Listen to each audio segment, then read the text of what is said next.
খুবই শর্টকাটভাবে ঘরোয়া উপকরণে চিকেন তেহারি রান্না করেছি। খুবই ঝরঝরা এবং পারফেক্ট হয়েছে। চলেন তাহলে আপনাদের সাথে চিকেন তেহারির রেসিপিটা শেয়ার করি। তো আপনারা এখানে দেখতেই পাচ্ছেন আমি যে উপকরণগুলো নিয়েছি, কিছু কাঠবাদাম নিয়েছি, কিছু নারকেল কোরানো নিয়েছি, আর সামান্য পরিমাণ আদা রসুন আর কাঁচামরিচ, পেঁয়াজ কুচি, কিশমিশ নিয়েছি। তো এই উপকরণগুলো একেবারে হালকা পাতলা, এগুলো আমাদের সবার বাসায় থাকে। আমি এগুলো সব একসাথে একটা ব্লেন্ডার জারে করে এখন ব্লেন্ড করে নেব। খুব মিহি করে ব্লেন্ড করব আর পেঁয়াজের পরিমাণটা একেবারেই কম দেব। তো এইদিকে মশলাটা রেডি, আর এই পাশে আমি চিকেনগুলোকে একদম ছোট ছোট কিউব সাইজ করে কেটে নিয়েছি।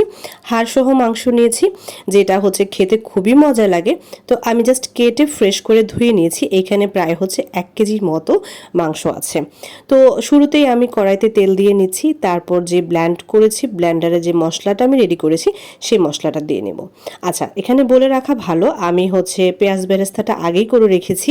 ব্লেন্ড করা এই মশলাটাকে খুব ভালোভাবে কষিয়ে নিব, তারপর শুকনো যে মশলাগুলো আছে সেগুলো দিয়ে দিব। আচ্ছা, এখানে আমি নিয়েছি মরিচ গুঁড়ো, জিরা গুঁড়া, ধনিয়া গুঁড়া, গরম মশলা গুঁড়া, এলাচ, দারচিনি, তেজপাতা, আর লাস্টের দিকে আমি ইউজ করব সামান্য পরিমাণ তেহারি মশলা। এখন এই শুকনো মশলার সাথে ব্লেন্ডারটা ধুয়ে আমি সামান্য পরিমাণ পানি দিয়েছি। এখন আমি এই মশলাটাকে খুব ভালোভাবে কষিয়ে নিব, একদম তেল ছেড়ে আসা পর্যন্ত।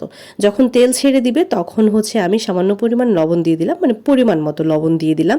লবণ দিয়ে মশলাটাকে আরও কিছুক্ষণ কষিয়ে নিব, তারপর আমি চিকেনটা দিয়ে দিব। একেবারে সাধারণভাবে রান্না করছি, আমার পার্সোনাল রেসিপি এটা। যে যে উপকরণগুলো আমি ব্যবহার করেছি সবগুলো উপকরণই আমাদের বাসায় সবসময়ই থাকে। তো হাতের কাছের উপকরণ দিয়ে খুব শর্টকাট, একেবারে ইজি উপায়ে আমি আজকে তেহারিটা রান্না করছি। এক একজনের রান্নার ধরন এক এক রকম, আপনাদের ভালোও লাগতে পারে, খারাপও লাগতে পারে। অনেকেই আমার চেয়ে ভালো রান্না করেন। তো যাই হোক, আমি এদিকে মশলা টশলা কষিয়ে তারপর চিকেনটা দিয়ে দিলাম মশলার সাথে ভালোভাবে কষানোর জন্য। এখানে আমি কোনো ধরনের পানি ইউজ করিনি, জাস্ট ঢেকে দিয়েছি। আর আরেক পাশের চুলায় আমি এখন পেঁয়াজ বেরেস্তা করে নিচ্ছি, আর পোলার চালটাকে রেডি করে নিব। সব শুকনো মশলা দিয়ে দিচ্ছি, দারচিনি, এলাচ, তেজপাতা দিয়ে এখন আমি সামান্য পরিমাণে পানি দিব যেন পেঁয়াজটা না পড়ে যায়। পোলার চালটা দিয়ে দিয়েছি, এখন এটাকে একদম ভাজা ভাজা করে নিচ্ছি। এইদিকে আমার চিকেনটাও মোটামুটি রেডি, মশলার সাথে খুব ভালোভাবে মিশে গেছে, আস্তে আস্তে করে তেল ছেড়ে আসছে। তো আরও কিছুক্ষণ কষিয়ে নিব। দুই চুলায় দুইটা দিয়েছি, এইদিকে পোলার চালটাও ভাজা হচ্ছে। চিকেনটা থেকে একেবারেই যখন তেল ছেড়ে দিয়েছে, মানে কষানো কমপ্লিট হয়ে গেছে, তখন আমি দিয়ে দিলাম চালের পরিমাণে মেপে আমি গরম পানি দিয়ে দিয়েছি। এখন জাস্ট এটাকে একটা বলক তুলবো, তারপর আমি পোলাওর সাথে মিক্স করে দিব। এটার জন্য আমি আলাদা কোনোভাবেই পানি ইউজ করব না, এখানে চিকেনের সাথে যে পানিটা দিয়েছি সেই পানিটা দিয়েই আমার তেহারিটা রান্না হবে। পানিতে বলক চলে আসছে, পোলার চালটা একেবারে ভাজা ভাজা হয়ে গেছে।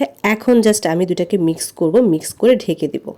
এইদিকে আমার চালটা ফুটতে থাকলো, আর সেই দিকে আমি একটা মিশ্রণ তৈরি করে নিচ্ছি মিল্ক দিয়ে, যেটা থেকে আমার তেহারি যে ফ্লেভারটা, চমৎকার একটা ফ্লেভার আসবে।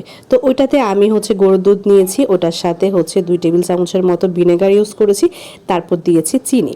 দিয়ে চালটা যখন ফুটে গেছে, একদম যখন মানে একদম পারফেক্টভাবে ফুটে গেছে, একদম লাস্ট পর্যায়ে এসে আমি দিয়ে এটাকে নেড়েচেড়ে মিক্স করে দিচ্ছি। স্মোকি ফ্লেভারের জন্য পেঁয়াজ বেরেস্তাটা দিয়ে 20 থেকে 25 মিনিটের জন্য দমে রেখে দিব। 25 মিনিট পরে আমার ঘরোয়া উপকরণে মজাদার তেহারি রেডি।